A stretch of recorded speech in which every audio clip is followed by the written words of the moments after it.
Hello, my name is Shantelle Rogers, and this video is my submission for the final social work leadership assignment. In this video, I will talk about what I have gained when it comes to understanding leadership in micro and macro parts of social work and what leadership can mean for me as a student. This course was 100% online, which was very new to me, and we are in a pandemic, so that kind of lessened the one-on-one interactions we would typically have in the classroom, but I still gained a lot of new info and some new perspectives during our discussion boards. The first thing I want to talk about is what leadership means to me as a student. As a graduate student working full-time, leadership takes on a whole different connotation because I'm focusing a lot on being professional, on my work ethic, on time management. So a part of me really kind of checks out of that student mindset of cite this, identify this, define that, demonstrate that you understand these concepts, because during the day I'm working with clients hands-on, which as a professional social worker, I definitely think a lot about interpreting clients' problems, being able to support and validate the people around me. So that includes my team and the two folks I supervise in my position at Kaleidoscope Youth Center, and really developing my understanding, which is a huge part of why I went back to school. I think leadership for me is always being able to step back and evaluate what it is I need to work on to be a better professional.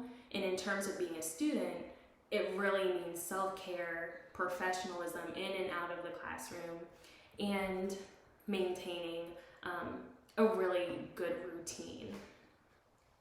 The second question on this assignment is asking us to discuss the importance of being an effective and competent social work leader. For me, being a leader in the social work field means increasing our skills. And as a Black woman working with queer youth, it's a lot of anti-oppression, anti-racism work, and kind of bringing in healing as a skill. So healing ourselves, being able to support our clients on those journeys. Of course, being empathetic. And a big part of why I went back to school is to gain a better understanding of systematic social work frameworks that respect diversity and require social workers to participate in deconstructing and reconstructing systems that better support marginalized people, whether that's people that have disabilities, LGBTQ people, Black people, other people of color, women, and that list goes on.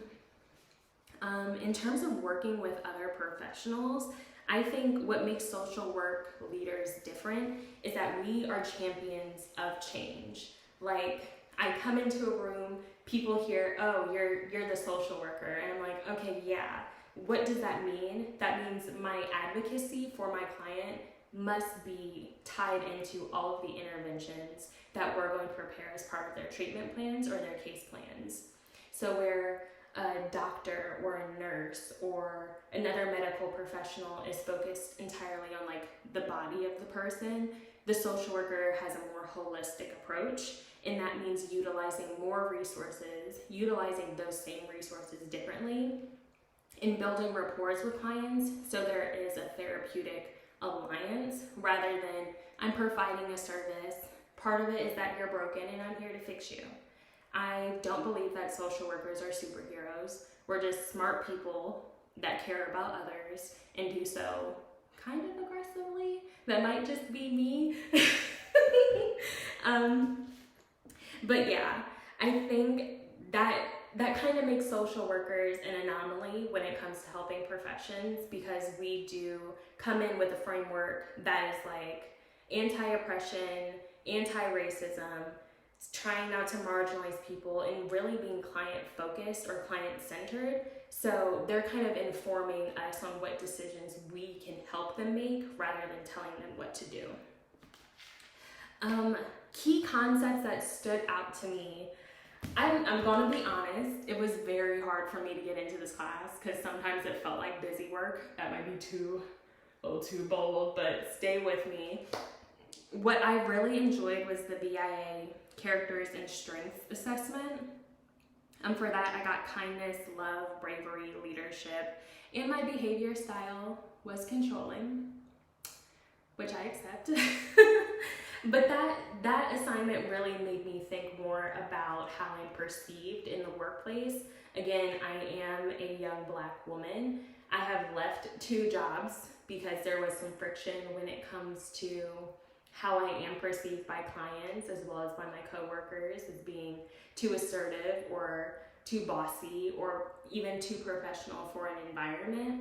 So using that information made me realize what strengths and values I bring to different jobs and different positions. And then the other concept that stood out to me a lot was everyday leadership. So that TED Talk.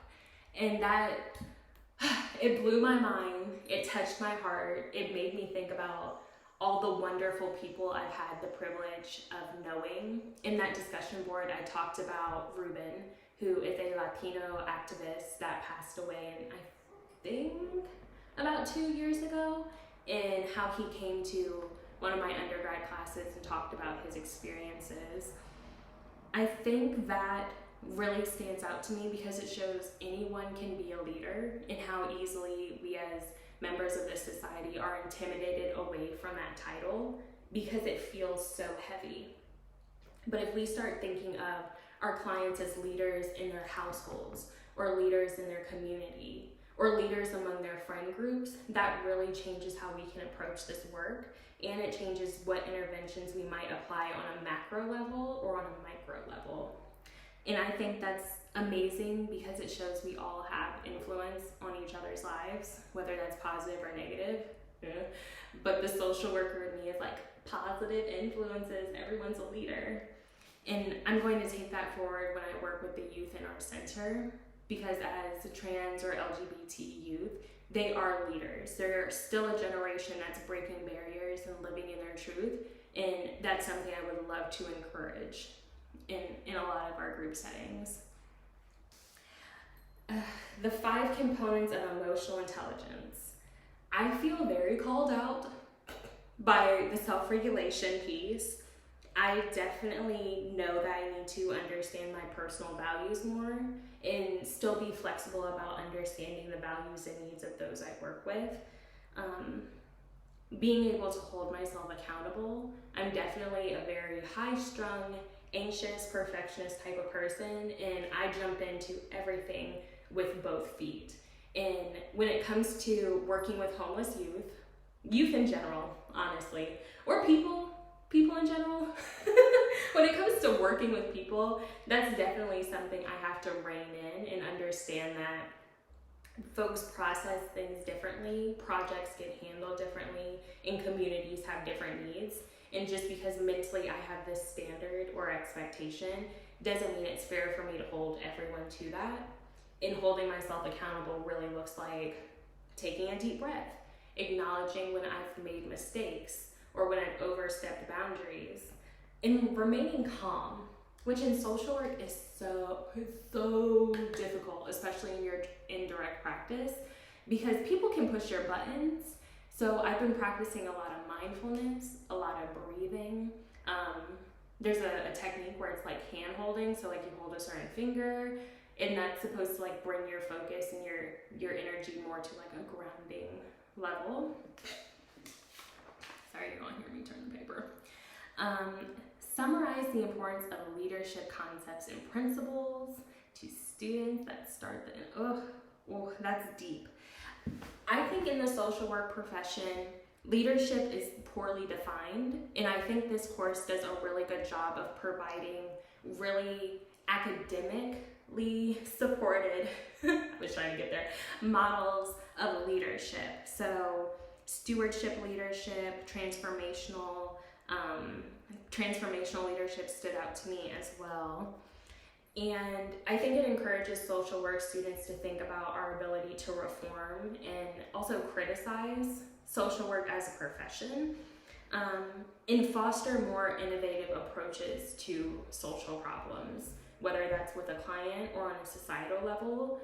During the summer, we witnessed a second or third wave of the Black Lives Matter movement, and it was amazing to see social workers supporting and engaging in movement work in so many different ways, whether that's social media, protesting, letter writing, or other political-esque campaigns. And I think introducing the concepts and principles of leadership also prepare us for different splits or division that exists within the profession, especially when you get out in the field. And I feel that's very, very useful. In terms of strengthening the leadership content for this program, for this course, I want more discussion on gender inequality.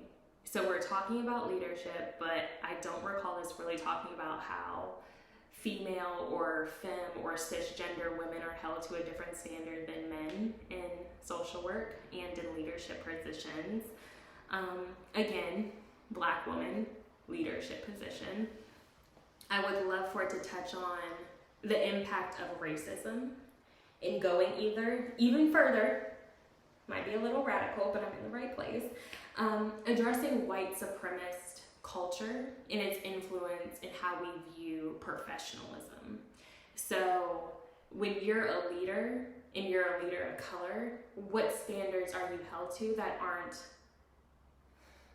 like based in a positive reality, or that those criticisms are based in white supremacy? I stumbled on that, but I hope you get what I mean. And then the final thing is addressing stereotypes, allyship, and diversity. Because social work, in my mind, is still predominantly white, predominantly femme or female field, profession.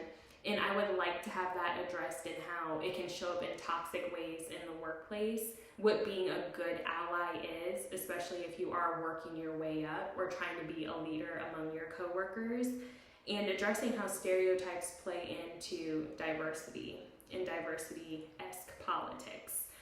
I don't know if I made 2 references, but thank you. I've really loved this course. I know I'm going over, but I have no ability to edit. This has been great. Sorry this was very informal. I love this class, and you have a great rest of your year.